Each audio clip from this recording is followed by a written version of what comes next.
Right now, I'm going to share terrifying stories about being alone at night, moments where fear collides with the unknown and leaves scars that never fade. Like the story you're about to hear, where what seemed like a simple road trip turned into the discovery of a horrifying secret hidden inside a car trunk. But before we dive into the story, make sure you're already subscribed to the channel so you don't miss any of these chilling stories. And drop a comment below telling me what city or country you're watching from. I was heading home after a long, brutal day. It was well past midnight. I took that stretch of road that cuts around the edge of town. You know the kind? Nothing but thick woods on both sides, a narrow shoulder, and not a single streetlight. Forget it. The only light came from my headlights carving a path through the dark. The kind of place where your radio cuts to static just to remind you you're in the middle of nowhere. I was driving on autopilot just trying to get home when I saw something in the middle of the road. At first, I thought it was a plastic bag, but as I got closer, it was a cat. Not a real one. A stuffed animal, sitting right in the center of the lane, staring straight at my car. I got that weird jolt like stumbling mid-thought. I slowed down and stopped.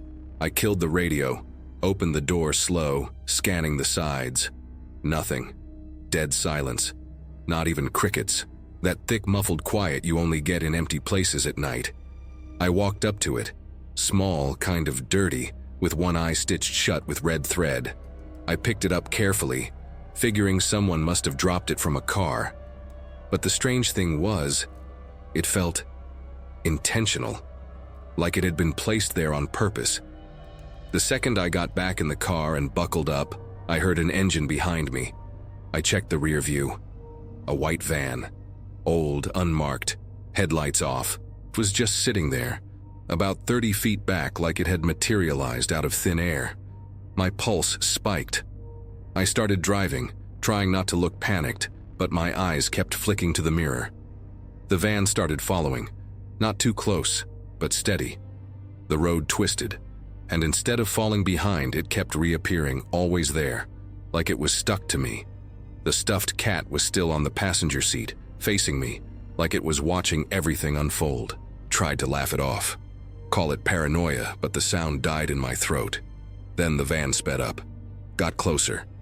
I gripped the wheel, forcing myself to stay calm, but it was impossible. It kept flashing its high beams like it was trying to rattle me. At one point, it swerved toward me like it was going to force me off the road, but there was no room. A game of pressure. I grabbed my phone and called my dad. I don't even know why, just instinct. All I got out was that someone was following me, that it was weird, that I was heading home as fast as I could. He didn't ask questions, just said he'd be waiting and told me to keep the wheel steady, not to stop for anything, and to stay on the main road. The van tried to force another pass, but I held my ground. I turned off the single-lane road onto a brighter route, closer to the neighborhoods. The van vanished for a second. When I pulled up to my street, my dad was already there, standing at the gate with a baseball bat in hand. Yeah, he's always been the prepared type. I got out shaking. He told me to get inside. No time to explain. The second we shut the gate, the van rolled into view at the end of the street. Slow, silent, no hurry. Like it wanted us to see it. My dad stepped into the middle of the road, bat raised while I called the police. The van stopped right there. The driver's door opened and a guy got out. Tall, lean.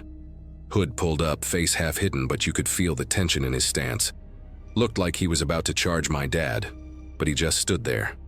My dad said, low and steady, "Turn around now, or you're leaving in an ambulance." The guy didn't answer, just stared. That kind of pause that stretches forever. Then he bolted, not toward us, but back to the van like he'd forgotten something. My dad went after him, got there before the guy could shut the door and swung the bat hard into his shoulder. The guy yelled and went down. The cops still weren't there, but the whole neighborhood started flipping on lights. A few people came outside to see what was going on. That's when my dad looked inside the van. He called me over, voice strange. I walked up, not knowing what to expect. He pointed to the open cargo area. Wrapped in a dirty blanket at the back was a man, or what was left of one, Skeletally thin, sunken eyes, cracked lips, skin pale and bruised, but he was alive. The second he saw us, the man tried to stand. He collapsed sideways. My dad moved to help, but the man twisted away and took off running, stumbling over his own legs. No one could stop him. He vanished down the street, swallowed by the pre-dawn dark, like a shadow set loose in the world. The cops showed up minutes later. They arrested the van driver, still unconscious. Searched the whole vehicle. Nothing to explain who the man was. No ID, no documents. Just the stench of mildew and a filthy blanket marked with what looked like chain rust. They asked me 1,000,000 times what happened. I told them everything. The cat, the van, all of it. After that, my dad installed security cameras all over the house. We spent days barely sleeping, waiting for something else to happen. Because deep down, it didn't feel over. Like that night was just the beginning. Even with the van driver locked up, the cops asking questions, and the neighbors gossiping in the group chat, I couldn't shake the feeling that something had latched onto me that night. And it wasn't just the memory of that skeletal man crawling out of the van. It was something else. A presence.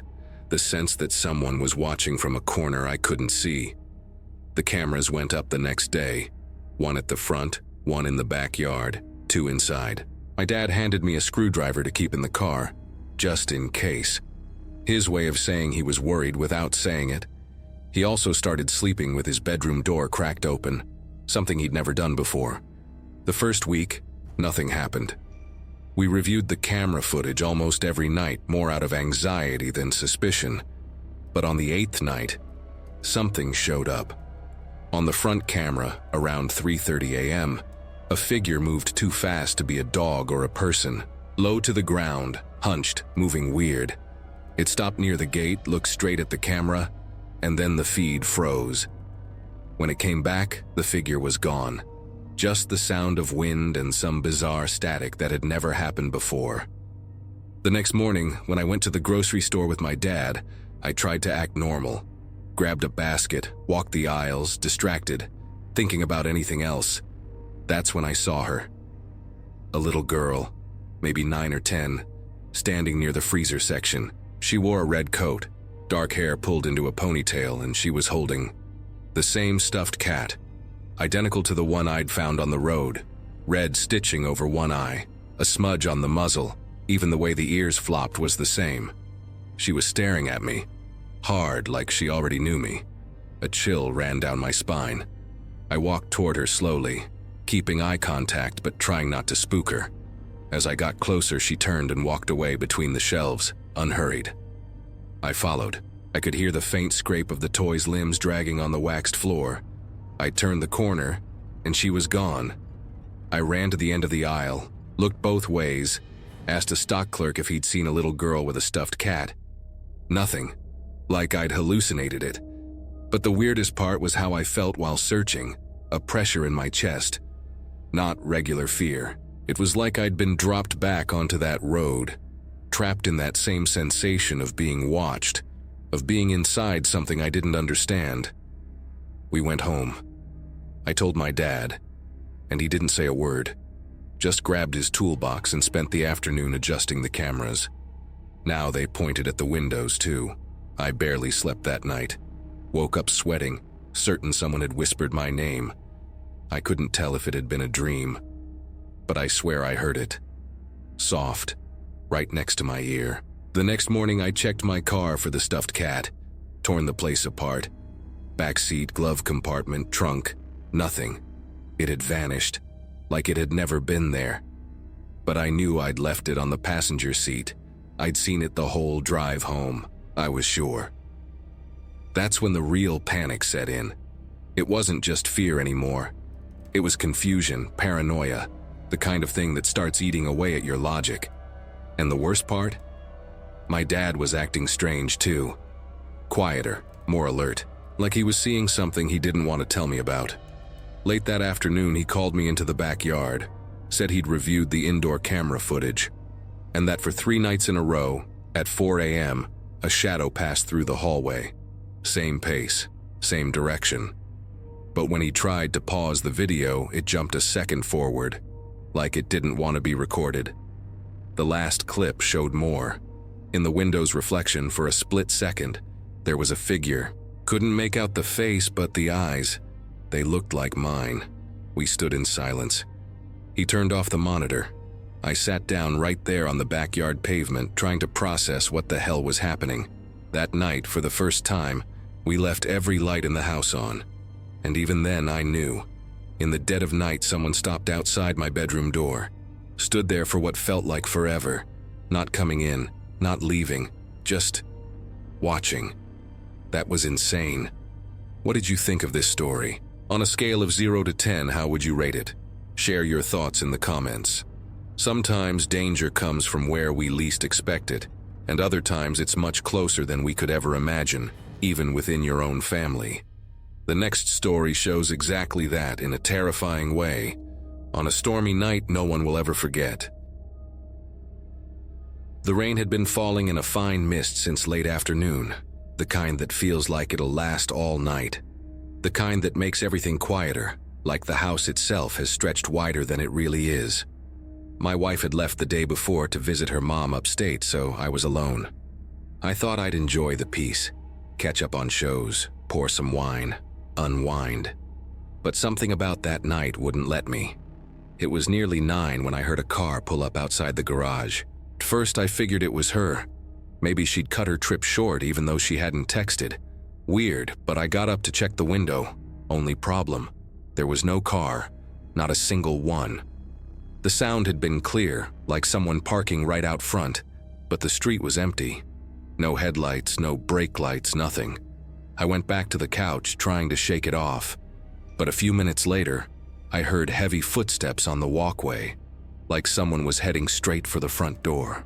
I stood up again, waiting by the door, expecting to hear a key turn. Nothing. No doorbell, no knock, no voice. Just the rain and the echo of my own steps on the hardwood. I opened the door. The backyard was dark and soaked. The street lamp barely lit the walkway, but I could see. No one was there. No tire tracks, no footprints in the mud. I closed the door slower than usual, that weird instinct kicking in to double lock it. And I did. I went to the kitchen, grabbed a glass of water, and tried to focus back on the show. But the TV couldn't hold my attention anymore. Something was off. It wasn't just the noises, it was the feeling. The house, which usually wrapped around me like a blanket, now felt thick with something unseen. You know that sensation when you're certain someone's watching, even though you can't see a soul? Then I heard it, a creak from upstairs. A slow, deliberate squeak, like a door being pushed open. My pulse hammered as I climbed the stairs, checking each room one by one. Everything was in place. Except the bedroom window. The one we never opened because it stuck, the one always locked with that old rusted latch. It was wide open, the damp curtain swaying in the wind. I shut it fast and looked around, trying to make sense of it. The latch was still in place, but flipped upward, like someone had opened it from the inside. I started questioning if I'd even locked it earlier, but there was no way I'd forget. It took shoulder weight and a hard twist to secure that thing. And I knew I'd done it the day before. I went back downstairs, my stomach in knots. Passing the kitchen, I noticed the glass I'd left in the sink had lipstick on it. Dark red, a shade my wife never wore. A small detail, but it stopped me cold. I was alone, and I was sure that glass had been clean when I set it down. The doorbell rang. I nearly jumped out of my skin. I rushed to the door, convinced it was finally her. And it was, soaked, luggage in hand, looking as confused as I felt. "You're back?" I asked. She just stared, eerily calm. "Just got here. What's wrong?" I asked if she'd come home earlier, if she'd forgotten something. But she swore she hadn't. Said she'd left after 7 and got stuck in the rain for nearly 2 hours. I led her to the kitchen and showed her the glass. She frowned. "I don't even own that shade, and I haven't touched a glass yet." Silence. The only sound was the drip-drip of her jacket onto the floor. When I went to close the living room curtains, I saw something outside. The street lamp lit up the garage entrance clearly. Footprints. A trail of deep, muddy prints leading from the gate to our front door, but only one way. No returning tracks. We just stood there, staring at them like they might move. Big, deep impressions, boot or sneaker treads. The strangest part? They stopped right at the threshold. No way to tell if whoever left them had come inside or just stood there. But the mat by the door had fresh mud on it. My wife looked at me with a terror I'd never seen in her. Not even when we'd nearly been mugged months before. She asked if I'd left the door unlocked at any point. I shook my head. Not just locked, I'd turned the key twice. I remembered it clearly. And yet, something had gotten in. We went upstairs together to grab a towel and dry clothes for her. When she went into the bathroom, I opened the closet for a shirt. And there it was, the window. I'd shut it earlier, but now, cracked open again. The damp curtain trembled slightly. I approached slowly. The latch was still there, but the bar was tilted upward again like it had been turned from inside. I slammed it shut and locked it hard, starting to wonder if I was losing it. Maybe I was the one opening things without realizing. But then I saw something on the hallway floor between the bedroom and bathroom. A yellowed sheet of paper, folded in 4. I picked it up and unfolded it slowly. The handwriting was strange, almost childlike, shaky, misaligned. But the name at the top made my blood run cold. Clara, my wife's sister, the one who, as far as I knew, had died in her teens, long before I'd even met her. But here, in this letter, she wrote like she was still around, like she'd been in this house. The words didn't fully make sense.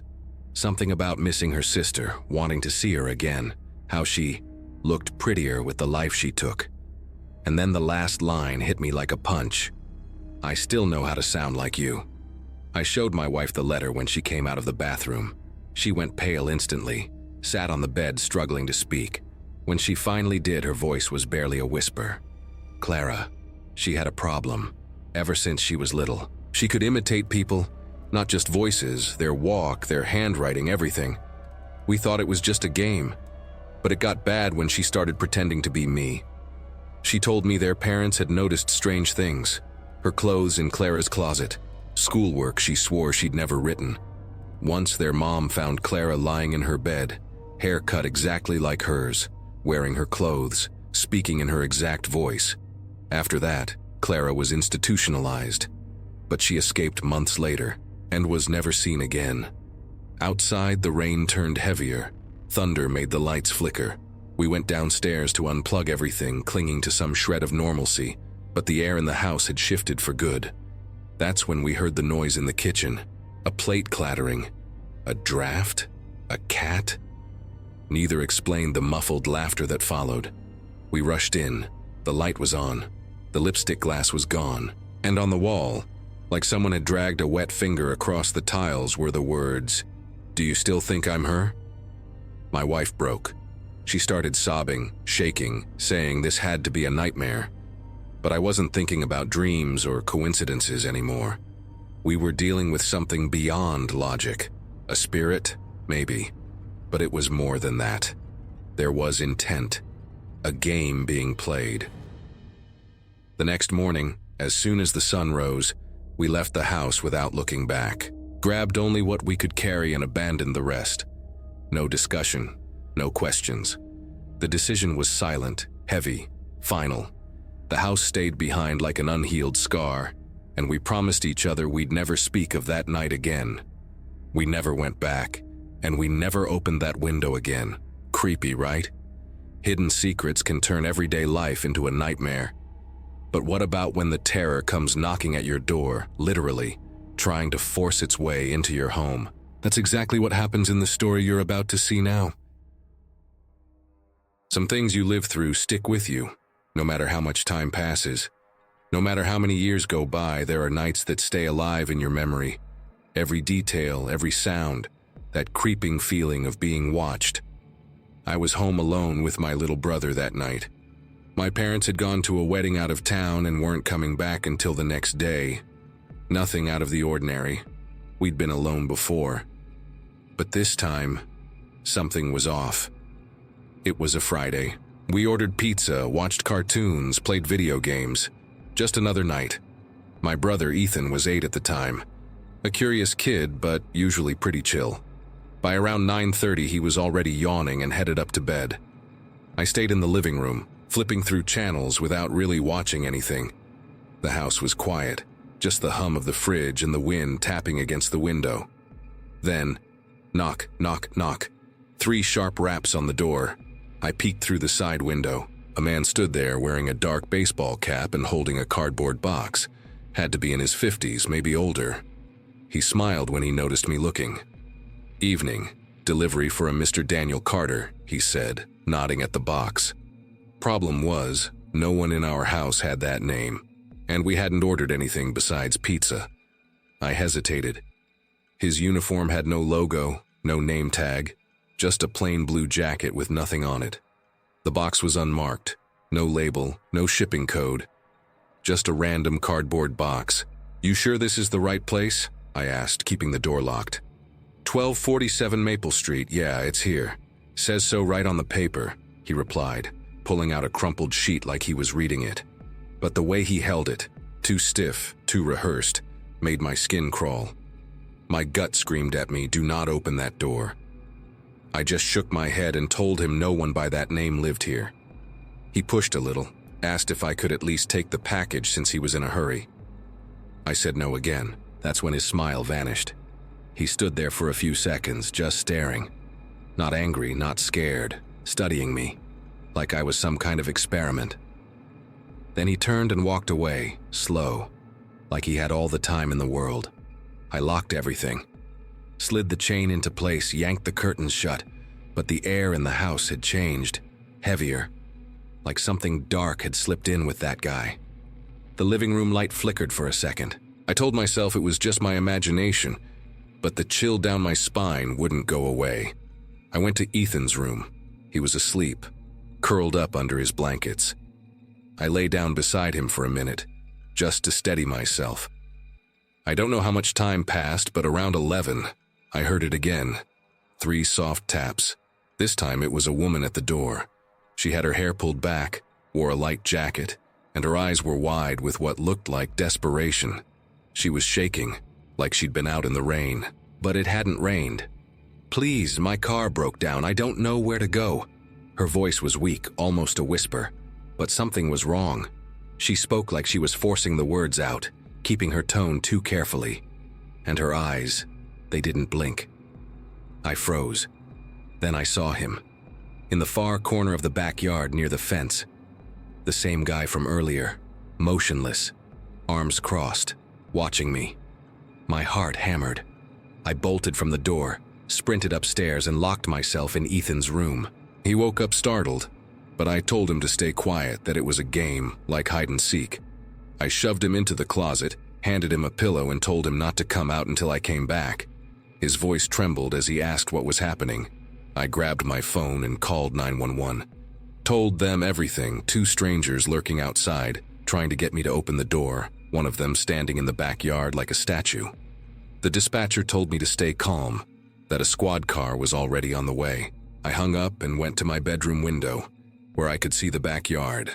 The man was gone, so was the woman, but that oppressive feeling was still there, like someone was standing right behind me just out of sight.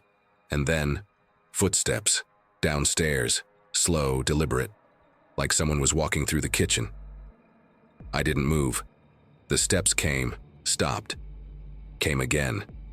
I pressed my ear to the bedroom door. Silence. Then, a knock. Soft, like someone trying not to startle me.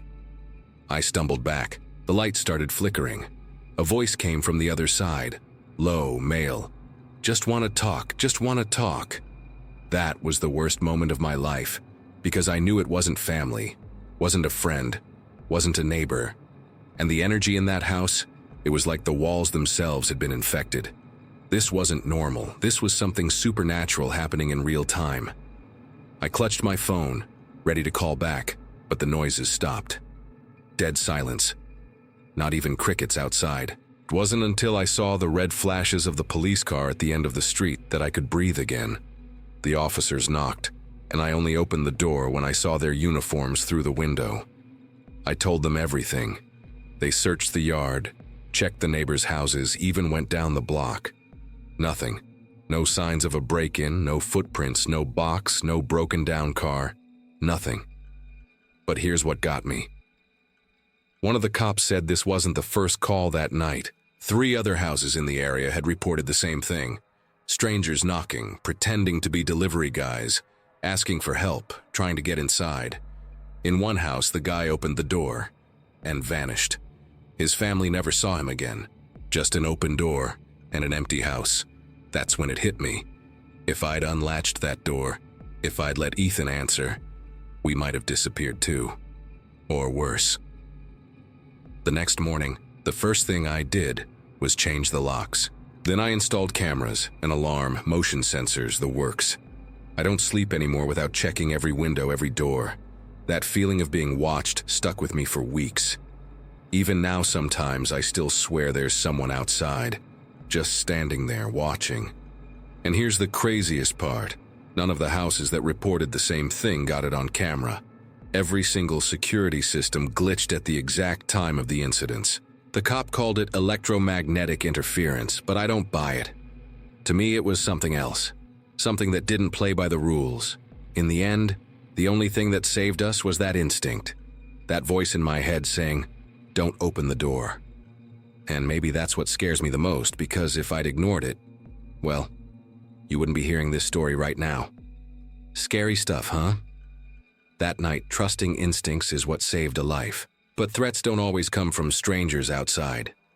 Sometimes they're hiding in the person you trust the most. The next story is disturbing proof of that. And before we get into it, if you've made it this far, it means you're enjoying these stories. So hit that like button to let YouTube know you love this kind of content. And so you won't miss any upcoming horror stories. I'd only been living alone again for a short time. After my last relationship ended, all I wanted was peace, a fresh start. I rented a small, sunlit apartment in a quiet neighborhood. I made sure everything was just right. My space, my style, new rugs, scented candles, plants on the balcony.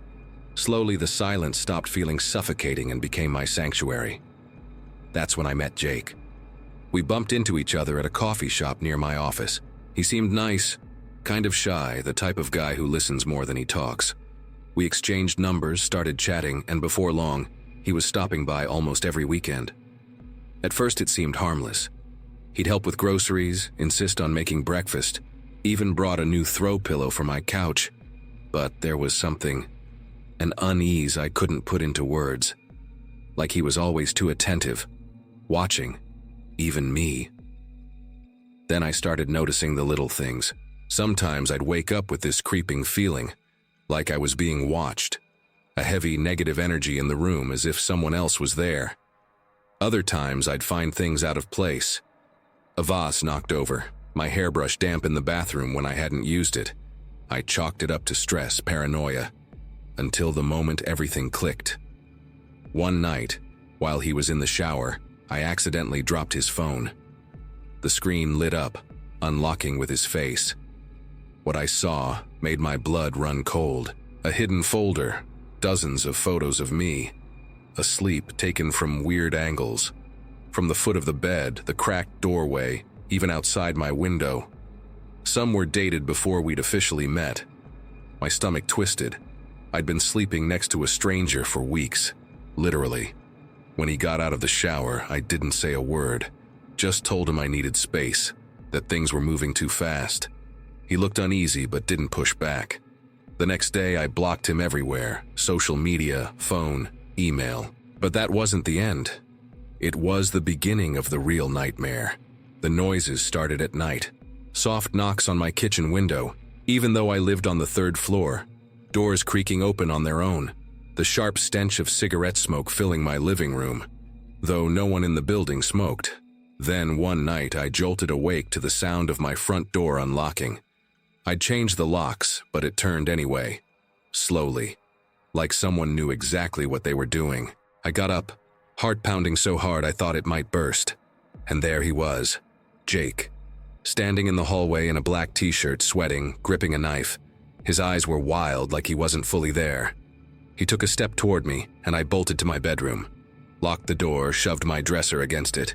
He started screaming, saying I'd ruined everything, that I was his, that we needed to finish the cycle. I called 911 with shaking hands, barely able to breathe.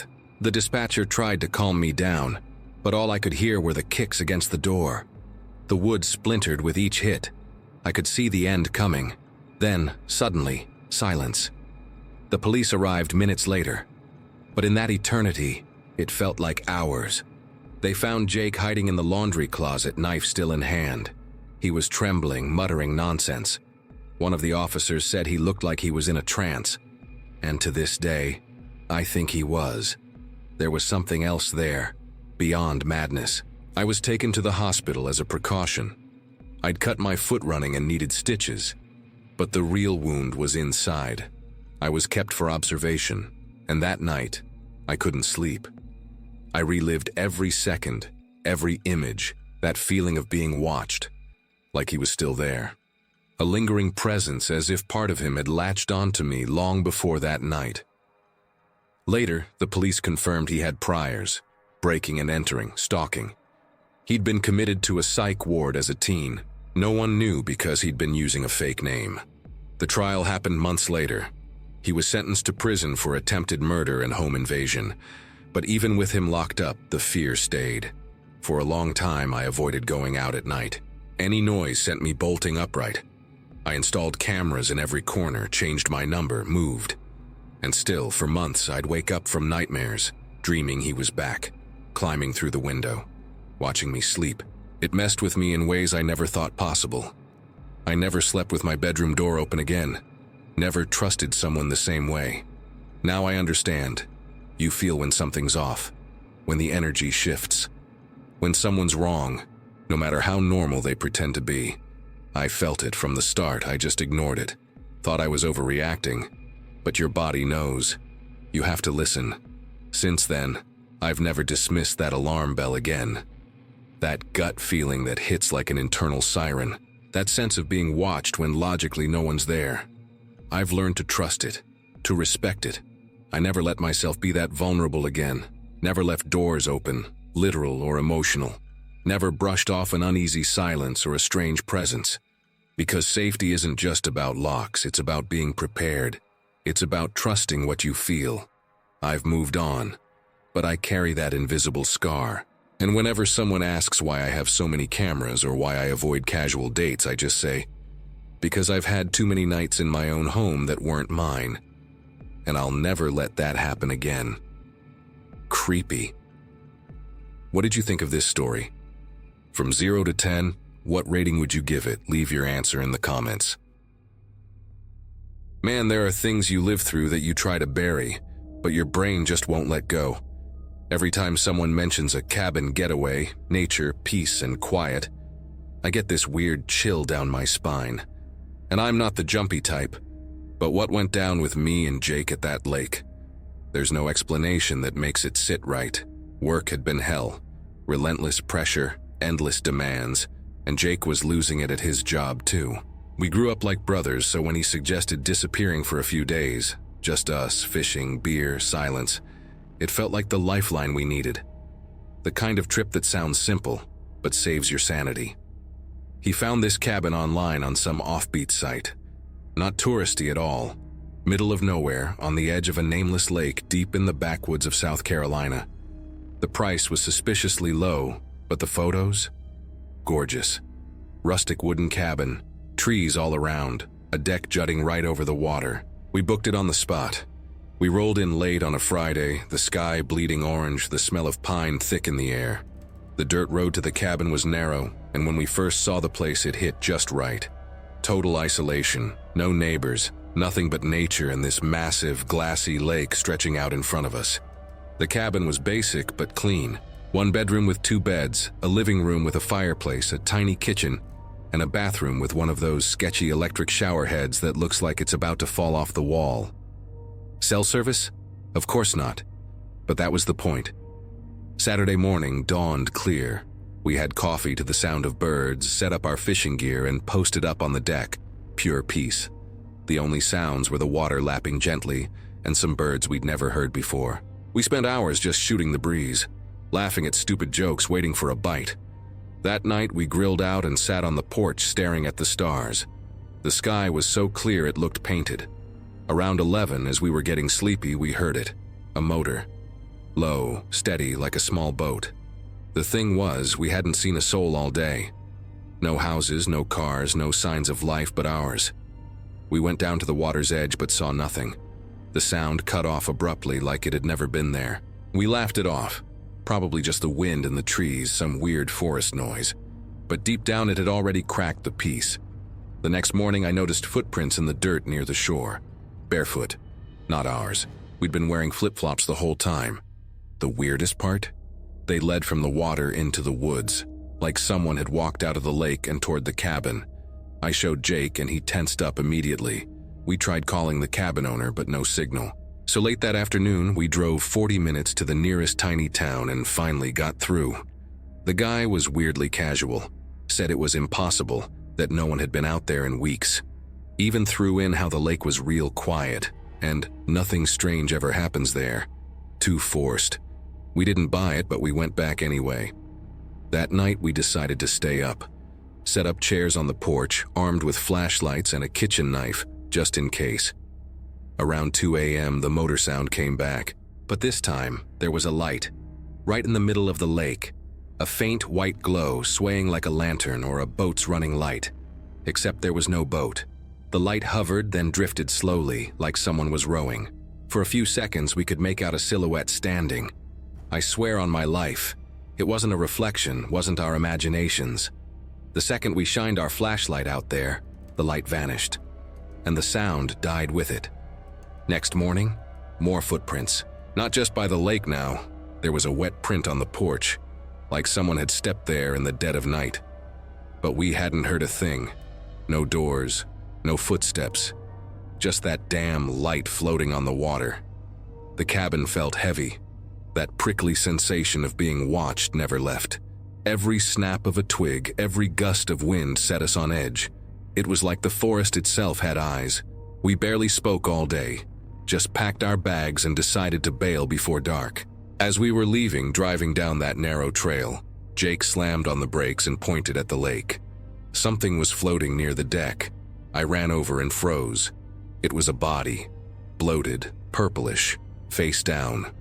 All we could see were the back, the dark hair matted over part of the head. The creepiest part? It looked like it had come up from the lake, not drifted in from somewhere else, like it had just surfaced. We called the cops as soon as we got signal. They checked it out but said there was nothing there. No body, no footprints, no signs of trespassing. Nothing. We drove home in silence.